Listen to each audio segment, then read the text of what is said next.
আজকে আমি লাচ্চা সেমাই রান্না করছি। আই হোপ আপনাদের ভালো লাগবে। ফার্স্টে আমি দেখিয়ে দিচ্ছি কী ইউজ করছি। ফার্স্টে আমি নিয়েছি দুধের প্যাকেট, এরপর নিয়েছি লাচ্চা সেমাইয়ের একটা প্যাকেট, এরপর আমি এলাচ, দারচিনি, তেজপাতা সব কিছু পরিমাণ মতো নিয়েছি, এরপর নিয়েছি আমি চিনি। এবার আমি রান্নাটা শুরু করব। ফার্স্টে আমি দুধটা লিকুইড করে নিয়েছি, এরপর আমি তেজপাতা, এলাচ, দারচিনি সব কিছু দিয়ে ভালোভাবে বলকাই নিব। আমার কিন্তু বলক উঠে এসেছে। এটা আমি এখন 20 থেকে 30 মিনিটের মধ্যে ঠান্ডা করে নিব। আমি আস্তে আস্তে নেড়ে চেড়ে নিচ্ছি। আমার 20 মিনিট হয়ে গেছে। এখানে আমি সবগুলো লাচ্চা সেমাই দিয়ে দিচ্ছি।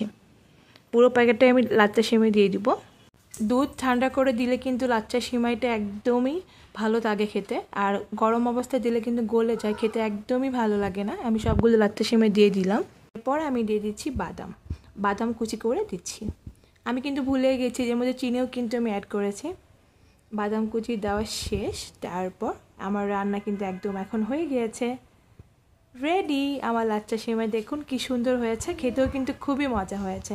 Thanks for watching. আল্লাহ হাফেজ।